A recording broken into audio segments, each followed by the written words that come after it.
momento de oración. Y en esta oración vamos a pedir que el Señor nos traiga una palabra. Nos dé la palabra que necesitamos para el tiempo que estamos viviendo. ¿Te parece? Acompáñame en una oración. Si no sabes cómo hacerlo, tranquilo. Déjame orar por ti para pedir que el Señor traiga una palabra sobre tu vida.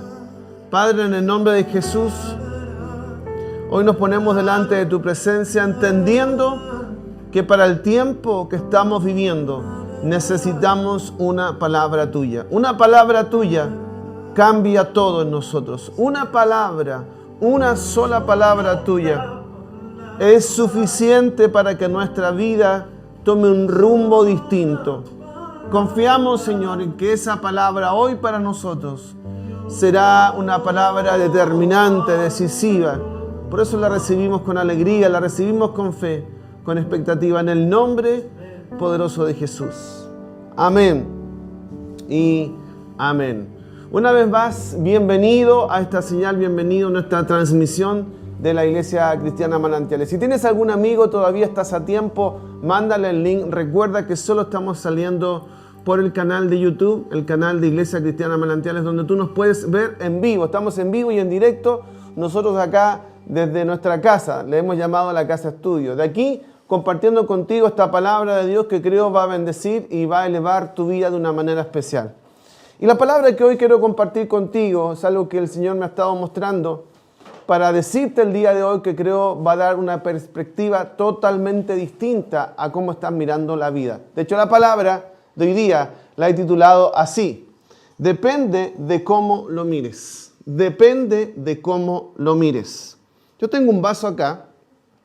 No sé si la cámara lo alcanza a mostrar y si se alcanza a ver acá en toda su expresión. Para quien no alcanza a ver, aquí este vaso tiene solo la mitad del contenido. Es decir, solo hasta la mitad hay agua. Usted sabe que hay un dicho popular que depende de cómo tú lo veas. Es decir, yo podría mirar el vaso y decir dos expresiones frente a esta realidad. Decir, veo el vaso medio vacío, que sería cierto, sería una manera de mirarlo, porque no está lleno, sino que está medio vacío, o sea que le falta para llenarse, ¿se entiende, verdad? O sea, una expresión válida que expresaría la realidad sería, veo el vaso medio vacío. Otra expresión válida también sería decir lo siguiente: veo el vaso medio lleno, o sea, que le falta la mitad para llenarse. Otra expresión de la realidad que estaría correcta. Dos expresiones que en realidad evidencian lo que nos gobierna, evidencian cómo miramos nosotros las cosas. Y depende de cómo nosotros miremos las cosas, es la vida que tendremos el día de mañana. Depende de cómo miremos nosotros las cosas. Si vemos el vaso medio vacío o vemos el vaso medio lleno, es que nosotros viviremos la vida que tendremos mañana. Nosotros abrazaremos la vida que podemos abrazar siempre y cuando sepamos mirar las cosas de una manera totalmente distinta. Entonces, si yo veo el vaso medio vacío o medio lleno, va a determinar cómo voy a vivir el día de mañana. La mirada que tengamos del tiempo que estamos viviendo nos puede o matar de angustia y miedo o llenar de esperanza y de ánimo para abrazar el tiempo nuevo. Porque hoy es una realidad, hoy hay una realidad que tenemos todos alrededor, que es innegable. Pero depende de la mirada que tengamos en la vida que vamos a vivir. No olvides, depende de la mirada que tengamos de lo que nos está pasando, es la vida que vamos a vivir. Si miramos el vaso medio vacío, entonces nos vamos a llenar de miedos, de angustias, de terrores. Pero si vemos el vaso medio lleno, vamos a mirar la vida, lo que ha de venir, con gran expectativa, con esperanza, con alegría. Entonces quiero señalarte, en primer lugar, que la realidad no se puede negar. La realidad no se puede negar. El problema no es la realidad, porque la realidad es objetiva, o sea, la realidad es lo que es clara, está medida, es cuantificable. Por ejemplo, si está lloviendo, Yo no puedo salir al patio y decir, qué lindo que está el sol, porque no es verdad, no es una realidad. La realidad es que está lloviendo. O sea, yo no podría salir un día de lluvia y mirar al sol, porque la realidad es que está lloviendo. Es una realidad objetiva y es una realidad real, valga la redundancia. Si se acabó el gas, por ejemplo, si se apagó la estufa, yo no podría decir qué linda temperatura hay esta mañana, porque en realidad la estufa está apagada, el gas se acabó y hace frío. Esa es la realidad. Yo no puedo negar la realidad. La realidad existe, la realidad está. Es objetiva, es bien clara.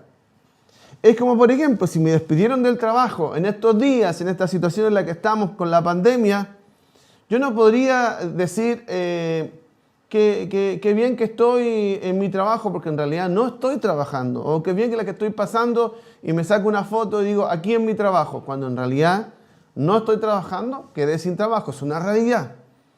Yo todavía no estoy interpretando la realidad, solamente estoy diciendo que la realidad no se puede negar, la realidad está allí. Por ejemplo, si yo estoy enfermo y estoy en cama, sería irreal decir que bien que me siento, hoy me siento con fuerzas, hoy quiero hacer 1000 cosas, porque la realidad es que estoy enfermo, me duele, estoy con fiebre, no me puedo mover, tengo que estar en cama. Es la realidad.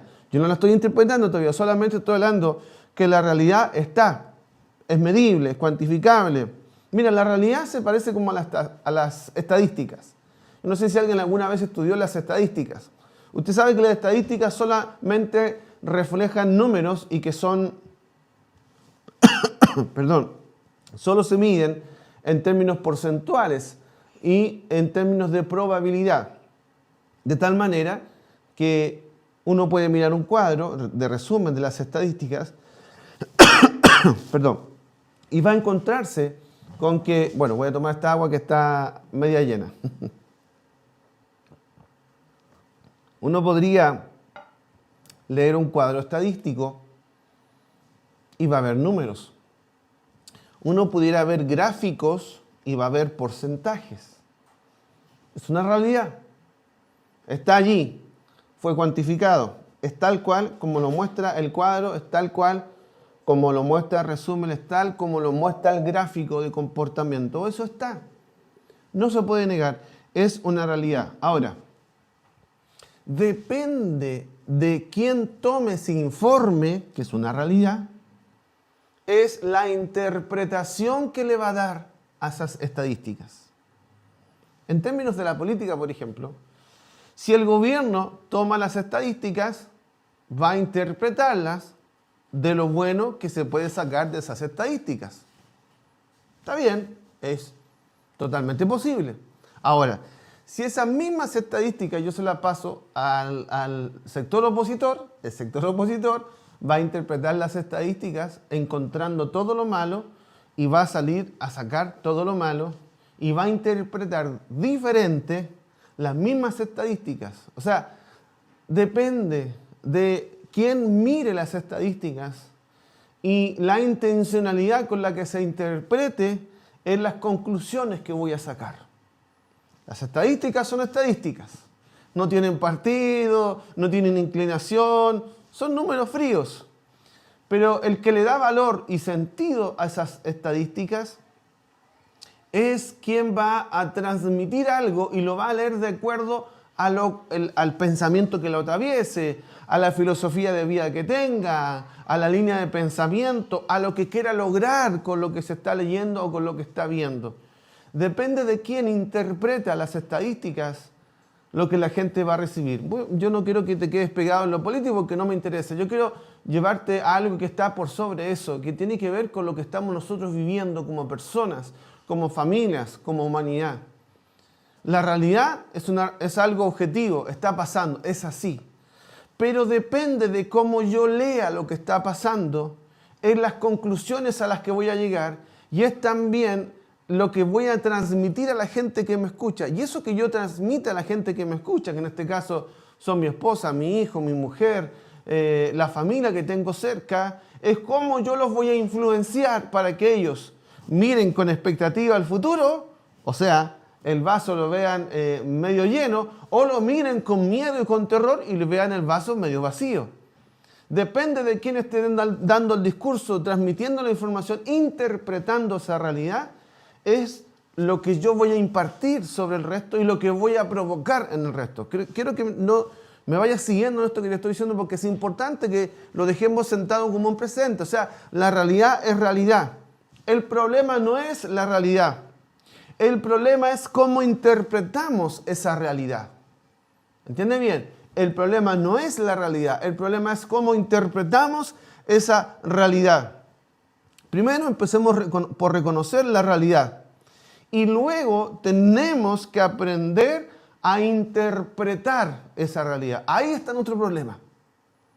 O sea, la realidad ya dijimos, la realidad, es lo que es, está allí. El problema que tenemos algunos, o que tienen algunos que están allí, es que están interpretando equivocadamente esa realidad. Las malas noticias, quiero decirte, han existido siempre, no es de hoy. Las calamidades, incluso las pandemias, las guerras, todas las cosas malas han existido siempre. Siempre han estado en compañía del hombre, ¿no? Siempre han estado. A lo largo de la historia de la humanidad, siempre ha estado. ¿Qué hace distinto la vida de un hombre de una generación a otra o de una familia a otra? ¿Qué lo hace distinto? No las circunstancias, porque las circunstancias se repiten. Esto es como bien cíclico. La cuestión está en aquel que lee esa realidad. Quiero hacerte pensar en lo que dice el Salmo. Salmo 112 en el versículo 7. Dice la Biblia ahí que el hombre que teme a Dios, porque eso comienza diciendo al principio del capítulo 112, dice que el hombre que teme a Dios, mira lo que dice en el versículo 7, no tendrá temor de malas noticias. Su corazón está firme, confiado en Jehová. A ver, hay una realidad que es innegable. Y la realidad innegable es que hay malas noticias. O sea, el salmista, el escritor lo reconoce. Hay malas noticias. Vamos a recibir malas noticias. El problema no está en la noticia. Otra vez, el problema no está en la realidad. El problema está en el que recibe esa realidad o en el que recibe esa noticia. En este caso, como dice el Salmo, el hombre que teme a Dios, cuando dice el hombre que teme a Dios, es el hombre que confía en Dios, ¿no? El hombre que ha puesto su vida en Dios, el hombre que tiene su esperanza en Dios, o sea, el hombre que vive en Dios y para Dios. Ese hombre, cuando le llegan las malas noticias, cuando se enfrenta a la realidad de que hay malas noticias, dice la Biblia ahí, no tiene miedo.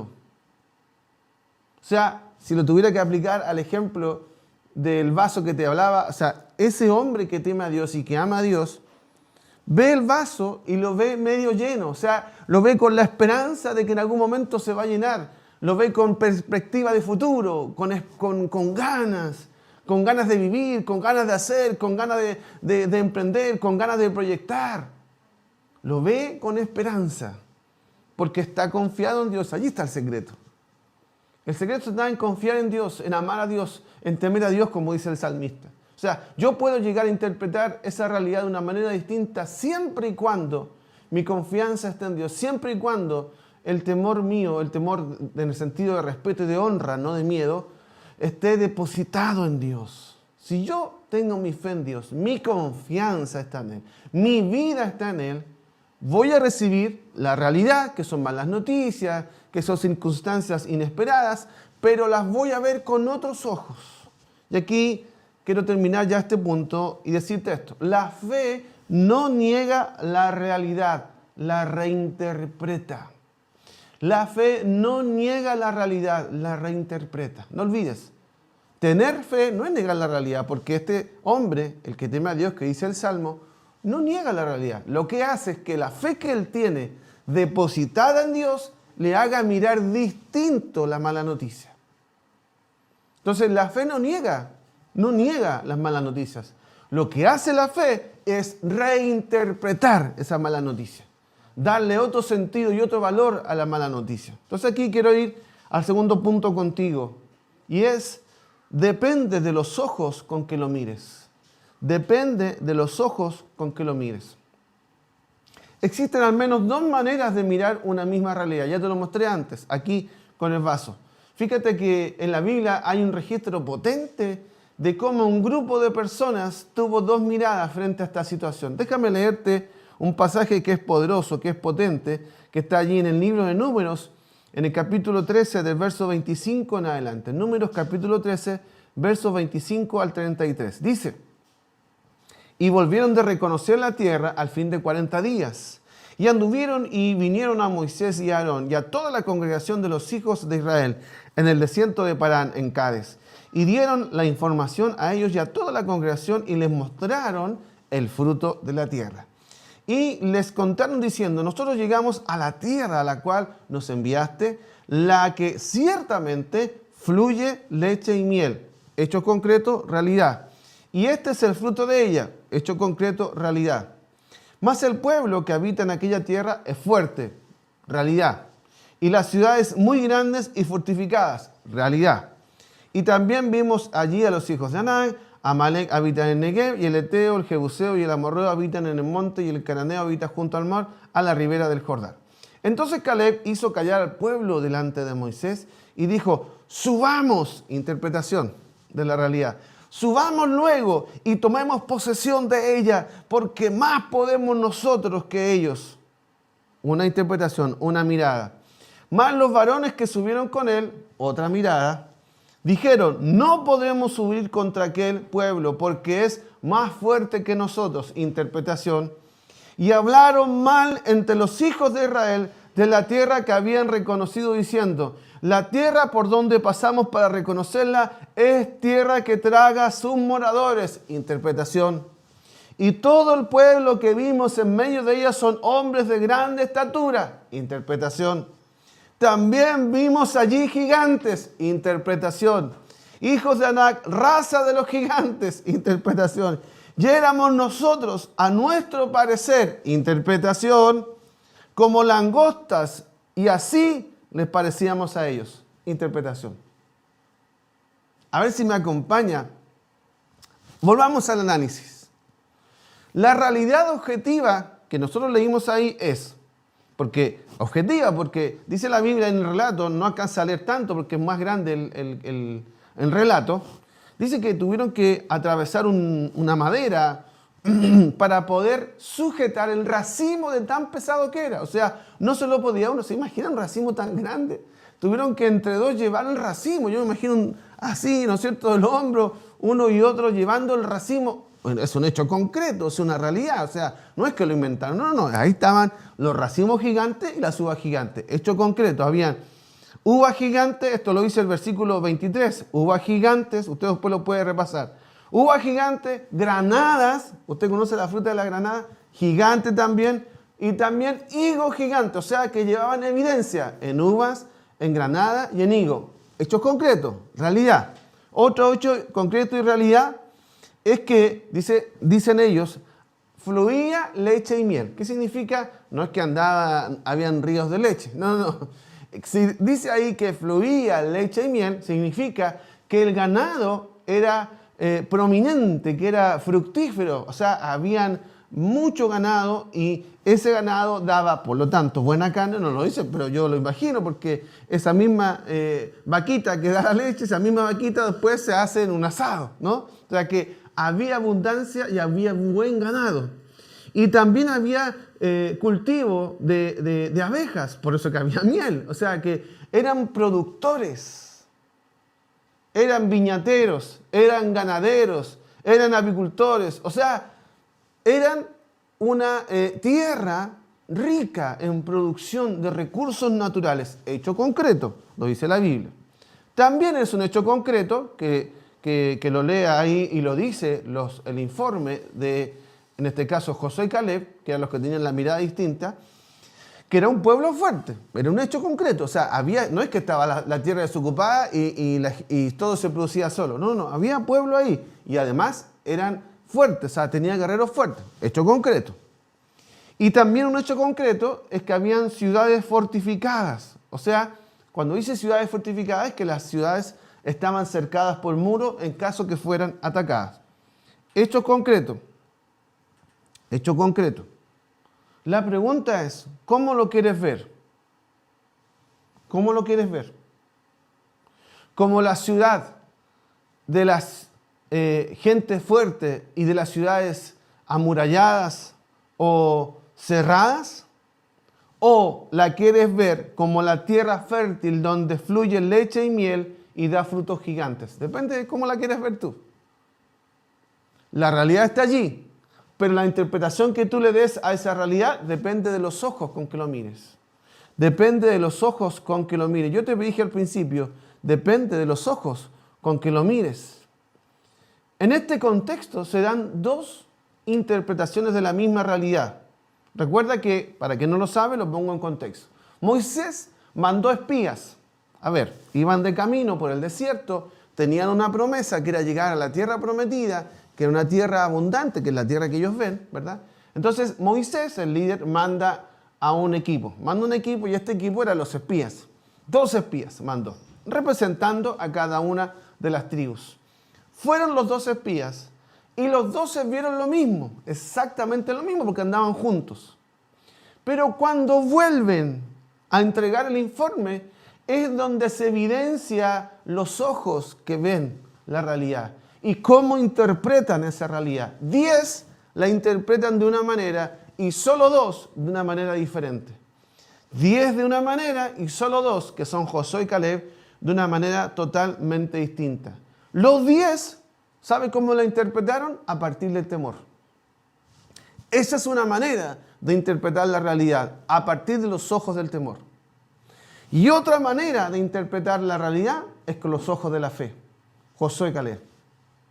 Tenemos 2 maneras de interpretar una realidad. Con los ojos del temor, los 10 espías, o con los ojos de la fe, Josué y Caleb. Tú tienes que saber en qué mirada te vas a poner o cómo vas a mirar lo que ha de venir. Primero quiero hablarte de la mirada del temor.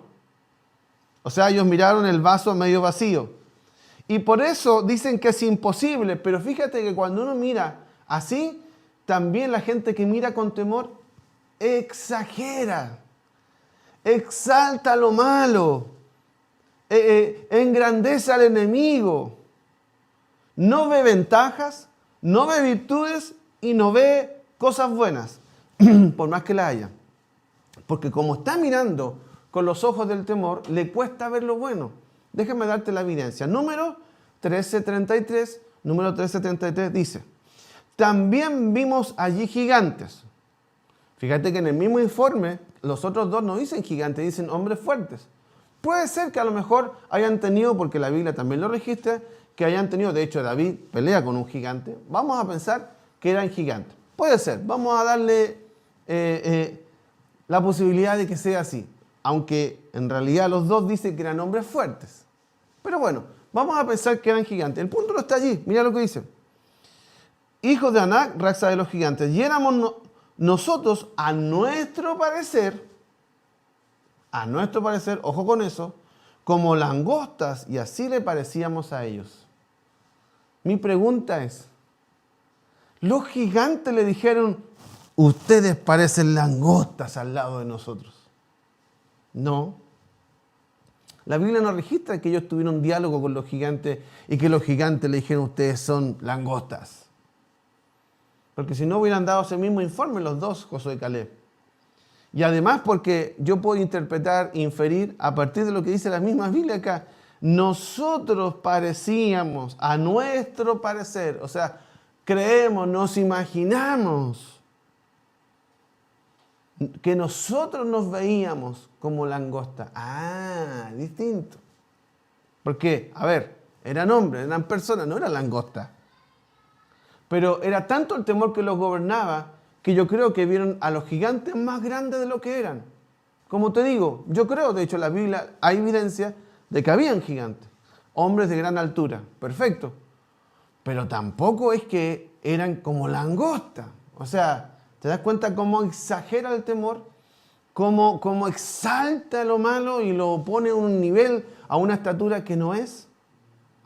Porque los mismos gigantes que miran Josué y Caleb dicen que eran hombres fuertes, pero no gigantes, y tampoco ellos se sienten langostas. O sea, que el temor te hace desvirtuar y te hace exaltar lo malo, te hace engrandecerlo de más y darle más poder, otorgarle más autoridad de que realmente tiene.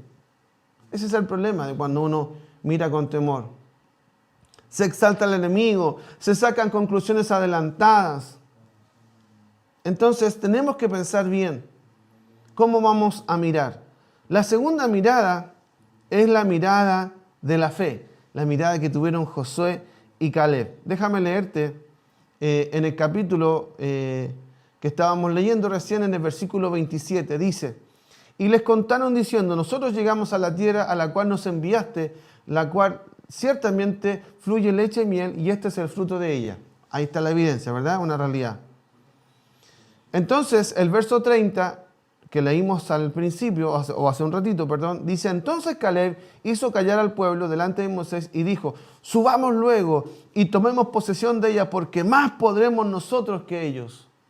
O sea, él vio que habían gigantes, también hombres fuertes, pero no se vio como una langosta, porque él estaba mirando esa realidad con los ojos de la fe. Dijo: más podemos nosotros que ellos, vamos a conquistar esa tierra. ¿Qué pasó? ¿Por qué había tanta distancia, tanta diferencia entre uno y otro? Se habían visto exactamente la misma realidad. ¿Por qué la lectura de esa realidad distinta a los ojos de Josué y Caleb? Porque depende mucho de los ojos que está interpretando la realidad. Finalmente, más adelante en el capítulo 14, verso 7, para reafirmar esto, Josué y Caleb afirman lo siguiente: y hablaron a toda la congregación de los hijos de Israel, diciendo: la tierra por donde pasamos para reconocerla es tierra en gran manera buena. Esta es la conclusión de ellos. La tierra por donde fuimos, la tierra que nos enviaron a espiar, es realmente buena. Esa es la conclusión final. Ellos mismos dijeron: hay ciudades amuralladas, fortificadas. Ellos mismos dijeron: hay guerreros valientes, que eran gigantes, efectivamente, lo dijeron, pero no vieron eso como un problema, porque en realidad pusieron su foco de atención en las oportunidades, en la expectativa que les daba esa nueva tierra. ¿Se dan cuenta cómo cambia la mirada? Josué y Caleb vieron lo mismo que vieron los otros 10, pero lo potente de ellos estuvo en la mirada que tenían. Cuando alguien mira con fe, no se concentra en las desventajas. Cuando alguien mira con fe, no se concentra en lo que falta o en lo que no tiene. Cuando alguien mira con fe, pone su mirada en las virtudes. Cuando uno mira con fe, ve posibilidades y oportunidades. En tercer lugar, quiero hacerte pensar, bueno, ¿de dónde viene esta manera de ver las cosas? ¿De dónde viene mi manera de ver las cosas? ¿De dónde venía la manera de ver las cosas de 10 de ellos y de 2 de ellos? Porque ¿cómo es que llegan a mirar así? ¿Cómo es que llegan a interpretar así lo que estaba delante de sus ojos? Déjame decirte algo. La mirada que hoy tú tienes de la vida es una mirada que te fue formada, que te fue heredada. La forma en que estás mirando la vida te fue formada o te fue heredada. Fíjate que la mirada se educa. La mirada también se reeduca. La mirada se puede cambiar. ¿Qué estoy tratando de decirte con esto? Que en resumidas cuentas, tú eres el resultado de la mente que te gobierna y del corazón que portas. La forma en que tú miras la realidad es el resultado de la mente que te gobierna y del corazón que portas. O sea, que yo al escucharte hablar frente a una circunstancia, podré saber cuál es el corazón que te gobierna, cuál es la mente que te gobierna. El corazón que portas está atravesado por la intimidad que tienes con Dios, por la relación que tienes con Dios, por cuánto amas a Dios y qué tan importante es Dios en tu vida, qué tan importante es lo que Él dice. Tan importante es Dios que incluso es más Dios en ti que tú en ti mismo. O sea, el corazón que tú tengas está determinado por cuánto haya de Dios en ti. De tal manera que cuando yo escuche hablarte a ti, escuche hablar a Dios. De tal manera que cuando escuche cuando te veo abrazar a ti, veo a Dios abrazando. Que cuando veo tu mente, veo la mente de Dios. Cuando veo tu mirada, veo la mirada de Dios. O sea, un corazón gobernado totalmente por Dios cambia la mirada de la persona. Por eso que tú no podrás seguir mirando igual cuando Dios te atravesó tanto. Cuando Dios te atravesó tanto, ¿sabes lo que hizo Dios? Sanó tus emociones, sanó tus recuerdos, saldó tus deudas, sacó el pecado, sacó la maldición. Entonces, es como que si Él te hubiese limpiado, ¿no? Para aquellos que usan lentes, es como que si Dios hubiese cambiado los lentes y te hubiese sanado de la vista y ahora te permite ver Full HD.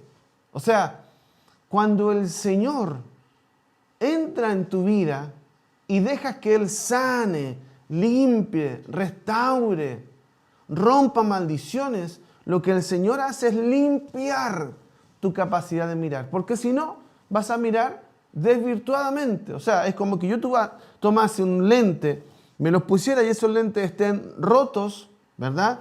Quebrados por heridas del pasado, voy a ver mal y por lo tanto voy a tomar malas decisiones y voy a doblar a la derecha cuando en realidad tendría que seguir derecho. O si está nublado y está pintado el otro foco, voy a imaginarme lo que viene, pero en realidad no es así porque como está distorsionada mi mirada, estoy viendo a través de los lentes incorrectos. Cuidado con mirar a través de los lentes incorrectos, de las heridas que tienes, del pasado que tienes, de las herencias y las maldiciones que cargas sobre tus hombros. Cuando tú miras a través de eso, te equivocas. Te equivocas, te equivocas. Corres el riesgo de interpretar la realidad a partir de tus heridas o de un resentimiento. Y eso hará que saques conclusiones erradas. Lo mismo pasa con la mente. Yo estoy hablando de cómo tú llegas a mirar, cómo se forja una mirada. Te dije que con un corazón, con el corazón que portas y con la mente que te gobierna. La mente está estructurada por una línea de pensamientos. O sea, tú de tanto pensar algo y de creer en eso que piensas, lo pones como una estructura, es como un camino, ¿no? Es como que construyes un camino. Tus pensamientos son como una manera de construir un camino por el cual tú haces transitar todas las cosas que te pasan. Tú tienes una línea de pensamiento, un camino de pensamiento que estructuraste por las cosas en las que creías. Y entonces todo lo que tú vives lo procesas a través de ese camino. Todo lo que recibes lo pasas a través de ese camino. La pregunta es, ¿esos pensamientos que te gobiernan son los correctos? ¿Esos pensamientos que te gobiernan son de Dios? ¿Esos pensamientos que te gobiernan son lo que dice la palabra de Dios? Porque si no es así, y más bien que estar gobernado por pensamientos llenos de Dios, estás gobernado por argumentos, ¿sabes qué? Vives en una cárcel. En una cárcel que no te deja ver más que solo un poquito de luz y muros y muros y muros y muros. Estás preso de tus argumentos. Otros están presos de los pensamientos incorrectos. Están presos, por ejemplo, de pensamientos de temor. Y el temor, dice la Biblia, que produce una trampa y hace caer al hombre. Yo no sé los pensamientos que a ti te gobiernen, pero son determinantes para la forma en que mires lo que está por delante de ti. Una mente natural te va a limitar. Una mente temerosa te hará quedar atrapado. Una mente llena de argumentos no te dejará avanzar. Tus pensamientos deben estar gobernados por Dios, llenos de la palabra de Dios. Por eso dice la Biblia allí en Filipenses. En Filipenses capítulo 4, verso 8, lo siguiente. Por lo demás, hermanos, todo lo que es verdadero, todo lo honesto, todo lo justo, todo lo puro, todo lo amable, todo lo que es de buen nombre, si hay virtud alguna, si algo digno de alabanza, en esto pensad. La Biblia nos enseña que la mente se educa, que los pensamientos se educan, así como se educa la manera de mirar. Entonces el llamado que quiero hacerte el día de hoy es, pastor, ¿por qué me habla de esto? ¿Por qué es importante que yo tenga una mirada distinta a este tiempo? ¿Sabes por qué? Porque hoy hay una realidad que es igual para todos. Y déjame recordarte, la realidad que hoy el mundo vive es una pandemia mundial. El coronavirus es una realidad, está allí. Nadie la puede negar. Así como también es una realidad la crisis económica que ha venido producto de esto. Así como también es una realidad la crisis social que se han vivido en distintas partes. Realidades, no te estoy hablando nada que usted ya no sepa. Pero también así como realidad eso, es realidad que muchos han comenzado a hacer negocios. Es una realidad. Algunos perdieron trabajos y otros comenzaron a hacer negocios nuevos.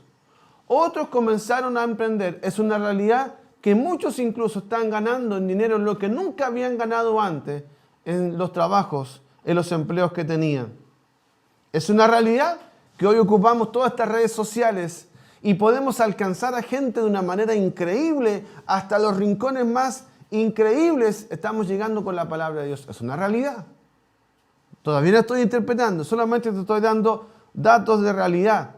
Es una realidad que muchos que tenían sus grupos ministeriales han ido creciendo en número porque se les conecta más gente de la que tenían antes en una reunión en casa. Hoy la realidad es que eso se multiplicó, una realidad. No estoy interpretando todavía. Entonces, frente a esta realidad, ¿qué haremos? ¿Qué ves tú? Eso es lo que te pregunto. ¿Ves gigantes? ¿Ves crisis? ¿O ves un mundo nuevo para conquistar? ¿Qué ves? ¿Qué ves? ¿Miras como Josué y Caleb? ¿O miras como los 10 espías llenos de miedo?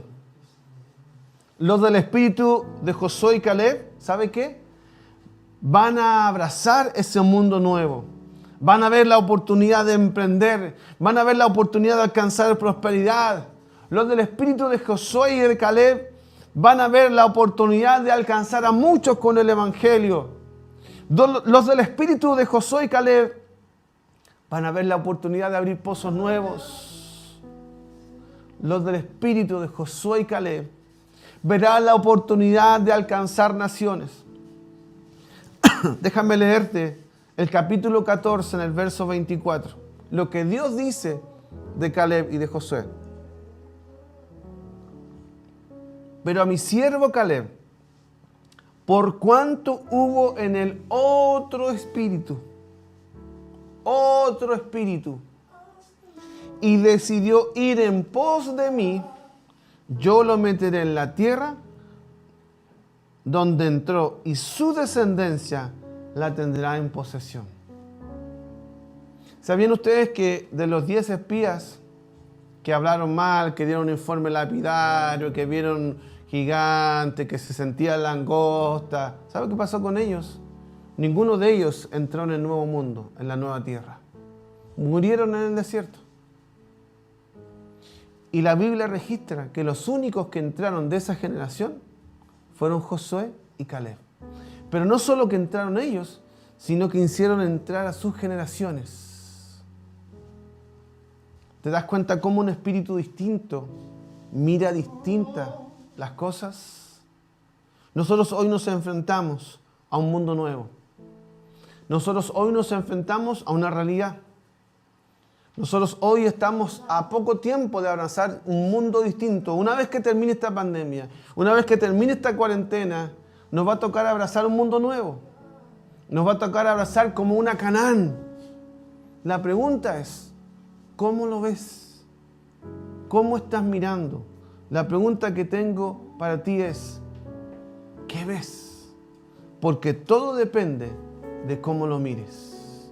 Yo te animo a que tú veas con los ojos que miró Caleb y que Dios diga de ti, Él tiene un espíritu diferente.